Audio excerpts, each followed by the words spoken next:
오늘 본문의 말씀은 사도행전의 말씀 가운데 초대교회에 대한 상황을 기록하고 있습니다. 예루살렘 교회 그리고 사도들이 사역했던 그 모든 기록들을 오늘 말씀 가운데 담고 있습니다. 당시 예루살렘 교회는 사도들이 예수 그리스도의 이름으로 복음을 전하고 말하고 선포했을 때 많은 사람들이 회개하고 주님께로 돌아오는 역사가 일어났습니다. 베드로가 말씀을 전했을 때 3천 명이 회개했고 3천 명이 교회 가운데 더해지는 역사가 나타났습니다. 예수의 이름으로 복음을 전했고 치유의 사역을 했을 때 병든 자가 회복되어지는 역사도 교회 가운데 나타났습니다. 그래서 주님께서 구원받는 사람들을 날마다 더해가게 하셨습니다. 그런데 이 예루살렘 교회의 은혜의 역사, 부흥의 역사만 있었으면 참 좋았겠지만 부흥과 함께 위기와 어려움도 찾아왔습니다. 사도들이 부흥 가운데 복음을 전했을 때 교회를 향한 박해가 계속해서 심해졌기 때문입니다. 당시 예수 그리스도를 십자가에 못 박았던 유대 지도자들이 사도들이 복음을 전하는 일을 방해했습니다. 사도들이 복음을 전할 때마다 감옥에 가둬놓고 예수의 이름으로 말하는 것들을, 가르치는 것들을, 전하는 것들을 금했습니다. 핍박했고 박해했고 압박하면서 복음을 전하지 못하도록 계속해서 사람들을 어렵게 만들었습니다. 그래서 실제로 베드로와 요한은 감옥에 갇히기도 했고 위협을 받기도 했고 겁박을 받기도 했습니다. 더 이상 예수의 이름으로 하는 것들을 하지 말아라라고 이야기를 했던 것이죠. 사실 우리는 당시에 사도들이 감옥에 갇혔다라는 것에 대해서 조금은 쉽게 생각하는 경우가 있습니다. 복음을 전하다 보면 감옥에 갇힐 수 있는 것 아닌가, 성경에 대한 상황들을 조금 더 안일하게 생각한다라는 것이죠. 그런데 당시의 사도들의 상황은 조금도 쉬운 상황은 결코 아니었습니다. 지금 사도들을 감옥에 가둔 사람은 누구일까요? 유대 지도자들입니다. 근데 이 유대 지도자들은 예수님까지도 십자가에 못 박아 죽였던 사람들입니다. 이 사람들은 당시의 사도들도 못 박아 죽일 수 있을 정도로 강력한 힘을 가졌던 사람들이었다라는 거죠. 그런데 사도들은 어땠을까요? 그런 상황에도 불구하고 복음을 전하는 일들을 멈추지 않았습니다. 그렇다면 우리의 오늘은 어떨까요? 오늘을 살아가는 우리의 인생도요, 지금도 교회에 나와 은혜 가운데 예배하지만 누군가는 이 자리를 지키는 게 쉽지 않은 성도들도 있습니다. 왜냐하면 가정 가운데, 일터 가운데, 상황 가운데 예수 그리스도를 주로 고백하며 신앙생활하는 것이 당연한 것은 아니기 때문입니다. 누군가는 가정 가운데 교회에 나와 예배하는 것을 불편하게 여기는 가정도 있습니다. 그 불편함을 극복하고 이겨내며 이 자리 가운데 나온 것입니다. 누군가는 오늘날 그런 일이 있겠어라고 생각하지만 핍박하는 가정도 있고 교회에 나오는 상황 가운데 어려움을 주는 가정도 있습니다. 또한 교회에 나오는 것들이 직장에서나 사업장 가운데 불편함과 어려움과 곤란을 겪게 되는 경우도 상당히 많다라는 거죠. 그럴 때 우리 성도님들은 어떻게 반응하시겠습니까? 누군가는 이럴 수 있습니다. 소낙비가 내리면 잠깐 피하면 되지라는 생각으로 신앙생활을 하며 문제가 생겼을 때는 회피하는 태도를 갖는 경우가 있습니다. 또 누군가는 신앙생활하면서 어려움을 당하게 되면 가정이 먼저고 생계가 먼저고 자녀가 먼저이기 때문에 믿음의 삶을 잠시 미뤄두는 경우도 있습니다. 또 누군가는 체념하는 사람, 타협하는 사람, 절망하는 사람들도 있다라는 것이죠. 그런데 오늘 성경의 말씀을 보다 보니까요, 예루살렘 교회의 성도들은 핍박이 있었음에도 불구하고 죽음의 위협이 있었음에도 불구하고 다른 태도들, 다양한 태도가 아니라 하나의 모습으로 귀결되고 있다라는 것을 확인할 수 있습니다. 다 함께 본문 23절로 24절까지의 말씀, 23절로 24절까지의 말씀 함께 읽겠습니다. 사도들이 노임에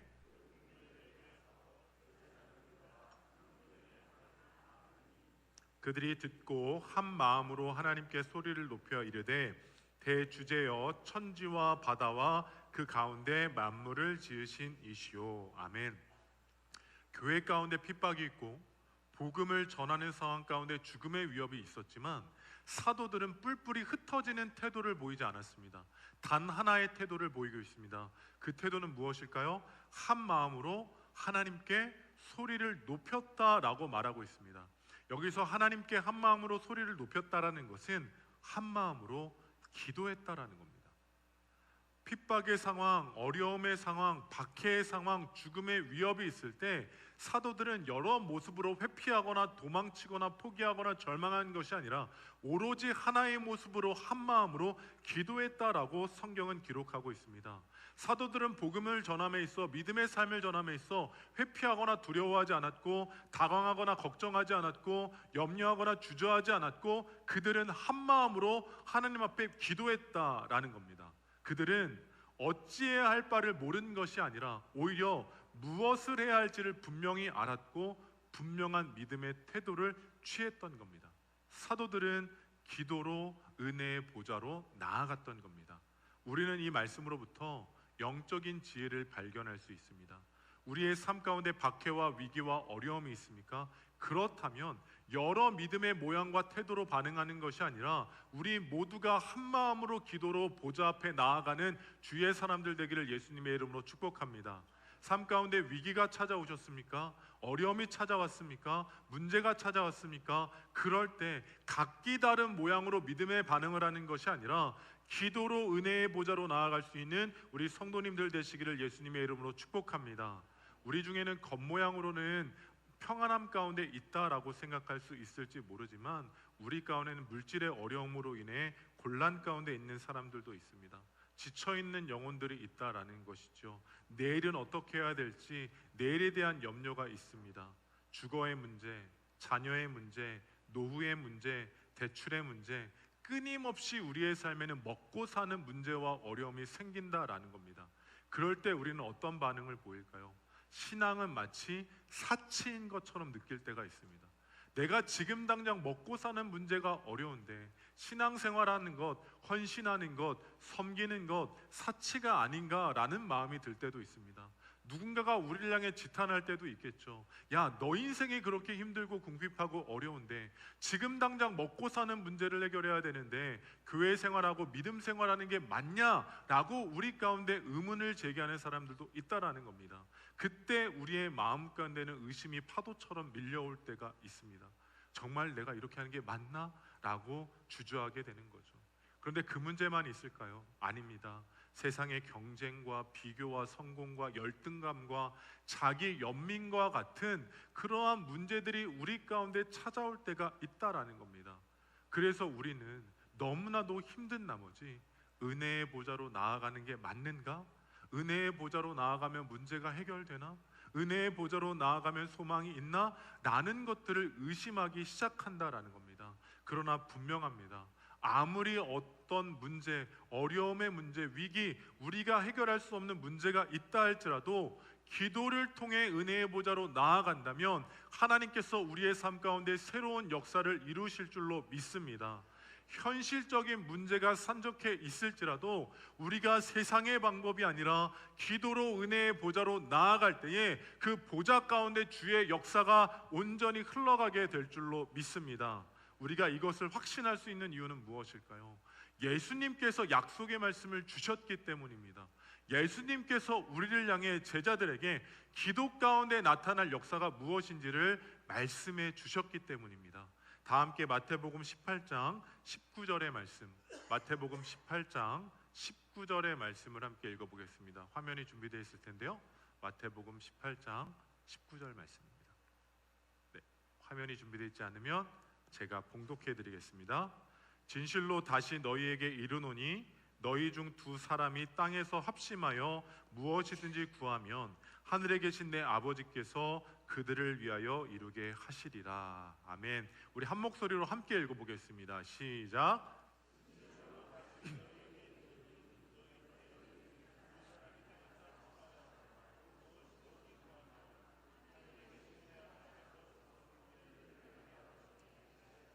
아멘. 예수님께서 우리에게 약속의 말씀을 주셨습니다. 기도로 구하면 하나님께서 이루리라. 두 사람이 모여서 기도하면, 합심하여 기도하면 하나님께서 우리의 삶 가운데 놀라운 일들을 이루어 주실 것을 말씀으로 약속해 주셨습니다. 우리가 기도 가운데 담대할 이유는 무엇입니까? 살아계신 주 예수 그리스도가 우리 가운데 기도의 능력을 약속해 주셨기 때문입니다. 그렇기에 어떠한 문제가 있다 할지라도 현실적으로 불가능한 문제, 아무리 기도한다 하더라도 노력한다 하더라도 열심히 한다 하더라도 이루어지지 않을 것만 같은 문제가 있다 할지라도 기도할 때에 주께서 우리 가운데 새 역사를 이루어 주실 줄로 믿습니다. 2년 전 일입니다. 선교 지원을 통해서 관계를 맺게 된 목사님 한 분이 계십니다. 강원도 정선에서 사역을 하는 목사님인데요. 후배 목사님입니다. 작년 여름에 청년들과 또 장년 어르신들과 함께 강원도 정선에 있는 그 목사님이 사역을 하는 교회로 단기 선교를 다녀왔습니다. 그 후배 목사님이 사역하는 교회는 교회 건물이 없어서 비닐하우스에서 예배를 드리는 교회였습니다. 원래 교회의 처소가 요양원에 있었다가 그 요양원이 다른 일을 하는 바람에 처소를 마치 구하지 못해서 비닐하우스를 치고 그곳에서 예배를 드리는 교회였습니다. 그래서 단기 선교팀과 함께 그곳에 가서 예배를 드리고 또 지역에 있는 어르신들을 섬기고 교회 가운데 많은 사역들을 감당하고 돌아왔습니다. 그런데 그 선교 사역을 하면서 실제적인 전도 사역을 마치고 교회에 모여서 목사님의 말씀을 듣고 기도 제목을 듣고 함께 예배하는 시간을 가졌습니다. 그때 그 목사님이 이런 말씀을 하셨습니다. 목사님이 저희 가운데 나눈 기도의 제목은 이거였어요. 지역 초입에 절터가 하나 있었습니다. 지역 초입에 절터가 하나가 있었는데 목사님이 기도하는 가운데 하나님께서 마음을 주셨는데 그 마음이 무엇이었냐면 그 절터 위에 교회를 세우겠다라는 하나님의 말씀을 주셨다라는 겁니다. 그래서 그 말씀을 붙잡고 기도를 계속하는 가운데 주님께서는 이번에 이런 말씀을 주셨다는 거예요. 절에 가서 주가 쓰시겠다 하라라고 말을 하라는 겁니다. 목사님이요, 절에 가서 주지 스님에게 이 땅을 주가 쓰시겠습니다라고 말해야겠다라는 거예요. 그 마음을 주셨다라는 겁니다. 실제로 그 목사님은요, 그 믿음을 갖고 그 마음을 갖고 절에 찾아가서 스님에게 이야기했습니다. 주가 쓰시겠답니다. 주가 이 절터를, 이 땅을 쓰시겠답니다 라고 이야기를 했다라는 거예요. 아마 대부분의 사람들은요, 말도 안 되는 이야기다 라고 말씀하실지 몰라요. 아니, 비닐하우스에서 예배를 드리는 교회가 절터에 가서 이 땅을 주가 쓰시겠으니 팔라니요, 이 땅을 주가 쓰시겠으니 이곳에 교회를 세우겠으니 팔라라고 이야기하는 것 결코 쉬운 이야기는 아니었을 겁니다. 그런 이 목사님은 믿음을 갖고 기도하는 가운데 담대함으로 가서 그 말씀을 전했고 선언했고 선포했습니다. 그런데 얼마 전에 이 이야기가 끝이 아니죠. 이 기도의 제목을 갖고 성도들이 말도 안 되는 이야기다라고 반응하지 않았습니다. 청년들과 함께했던 단기 선교팀이 함께 기도했고 실제로 모든 모임을 마치고 절터까지 가서 절이 보이는 곳에 가서 함께 한마음으로 기도했습니다. 그리고 돌아왔는데요, 얼마 전에 비닐하우스 교회가 주가 쓰시겠다고 말씀하신 그 절터를 매입했다라는 소식을 들었습니다. 비닐하우스에서 예배를 드리는 교회였고요, 아무 재정적인 것도 준비되어 있지 않았던 교회였습니다. 그런데 하나님께서 일하시니까 기도 가운데 은혜의 보좌로 나아가 하나님께서 사람의 마음을 움직이시고 필요의 길을 여시고 돕는 손길과 물질을 붙여 주셨을 때 절터가 교회가 되는 반전 역사를 이루셨다는 겁니다. 이 놀라운 역사가 기도의 자리에서부터 시작됐다라는 것이죠. 바라기는, 우리의 기도는 주님의 약속의 말씀처럼 땅에서도 풀면 하늘에서도 풀리는 역사가 되는 줄로 믿습니다. 우리의 기도는 당장의 해결은 아닐지 모르지만 내일에 대한 하나님의 역사가 되고 내일에 대한 하나님의 은혜의 통로가 되는 줄로 믿습니다. 기도 가운데 실족하거나 절망하거나 무너지는 것이 아니라 주님께서 약속하셨던 것처럼 기도할 때의 절터가 교회가 되는 역사가 일어나는 것처럼 우리의 인생 가운데도 메마른 땅 위에 하나님의 역사가 든든히 세워져가는 일들이 날마다 더해가기를 예수님의 이름으로 축복합니다. 바라기는 기도로 은혜의 보좌로 나아감을 통해 하나님의 권능의 역사가 이루어질 줄로 믿습니다. 그렇다면 이처럼 놀랍게 응답받는 기도의 비결은 뭘까요? 우리는 기도하면서 응답받는 소식을 들을 때마다 아니 어떻게 기도하면 그 기도가 응답받지? 라는 생각을 하게 됩니다. 근데 우리는 이 질문에 대한 답을 오늘 본문에서 발견할 수 있습니다.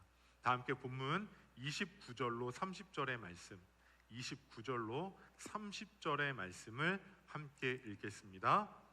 주여, 이제도 그들의 위협함을 굽어 보시옵고 또 종들로 하여금 담대히 하나님의 말씀을 전하게 하여 주시오며 손을 내밀어 병을 낫게 하시옵고 표적과 기사가 거룩한 종 예수의 이름으로 이루어지게 하옵소서 하더라. 아멘. 지금 이 고백은 사도들이 죽음의 위협을 받고 드리고 있는 기도입니다. 일반적인 기도라면 자신들을 공격하고 위협하고 죽이고 박해하려는 유대 지도자들을 끊어주시옵소서. 하나님, 이 박해하는 사람들의 손으로부터 나를 구원하여 주옵소서. 이 사람들을 처리해 주소서. 이 박해와 공격하고 문제를 일으키는 사람들을 넘어뜨려 주시고 없애 주시옵소서라고 기도하는 게 일반적인 기도 제목일 겁니다. 우리가 보편적으로 하는 기도라는 거예요. 근데 사도들은 어떤 기도를 합니까? 기도의 방향성이 유대 지도자들과 상황과 환경에 있는 것이 아니라 하나님께로 향하고 있습니다. 상황을 바꿔주세요, 환경을 바꿔주세요가 아니라 사도들의 기도는 하나님께 향하고 있습니다. 24절부터 이어지는 기도의 제목들을 보면 대주제이신 하나님을 높입니다. 하나님의 창조주 되심과 주권자 되심과 역사의 주 되심을 이야기하고 있습니다. 곤란의 상황이, 박해의 상황이 지금 당장 눈앞에 펼쳐져 있는 것처럼 보이지만 이 모든 것 또한 하나님의 섭리 가운데 있음을 믿고 하나님의 문제가 아닌 해결하시고 회복해 하시고 새 일을 이루실 것을 기도하고 있는 겁니다. 우리의 기도가 달라져야 됩니다. 기도로 은혜의 보좌로 나아가는 자들은 상황과 환경을 바꿔주시옵소서라는 기도가 아니라 하나님께서 하나님의 역사를 이루어 주시옵소서라고 기도할 때 주의 영광의 역사가 우리 가운데 시작될 줄로 믿습니다. 눈앞에 보이는 문제고 말도 안 되는 일들이고 상식적으로는 납득되지 않는 문제가 우리 가운데 펼쳐져 있을지라도 기도로 은혜의 보좌로 나아가는 우리의 삶 속에는 전능하신 하나님의 역사, 창조주 하나님의 역사, 새 일을 행하시는 하나님의 역사가 이루어지게 될 줄로 믿습니다. 기도의 방향성 무엇입니까? 응답받는 기도의 비결은 상황에 몰입하는 것이 아닌, 환경에 몰입하는 것이 아닌, 문제에 몰입하는 것이 아닌 그 모든 일들을 이루실 하나님께 집중하는 기도인 줄로 믿습니다. 2026년 기도로 은혜의 보좌로 나아가는 우리의 삶의 방향성이 문제가 아닌 하나님을 향해 있기를 예수님의 이름으로 축복합니다. 현실의 문제를 재해석하는 하나님을 바라볼 때에 우리를 향한 하나님의 계획과 섭리하심과 이 땅을 향한 압도적인 주의 역사가 우리의 삶과 과정과 일터 가운데 온전히 이루어지게 될 줄로 믿습니다. 이 기적과 능력을 체험하는 성도님들 되시기를 예수님의 이름으로 축복합니다. 그럼 마지막으로 기도의 보좌로 나아갈 때 이루어 가실 그 하나님의 일하심을 성경을 통해 발견할 수 있는데요. 마지막으로 31절의 말씀, 31절의 말씀 한 목소리로 함께 읽겠습니다. 빌기를 다음에 모인 곳이 진동하더니 무리가 다 성령이 충만하여 담대히 하나님의 말씀을 전하니라. 아멘. 예루살렘 교회 성도들이 기도했습니다. 기도를 부탁합니다. 난 후에 유대 지도자들의 공격이 사라졌을 성도들을 모릅니다. 그러나 기도하는 자들 가운데 성령 충만함을 주시고 담대함을 더하여 주셔서 모든 상황과 환경 가운데 하나님의 역사를 이루어가는 귀한 일들을 이루어 주실 줄로 믿습니다. 그 변화가 누구 가운데 시작됩니까? 그들만의 이야기, 그 교회만의 이야기가 아닙니다. 그 역사 아닙니다. 그 역사와 그 일하심, 그 하나님은 우리의 하나님 되심을 믿습니다.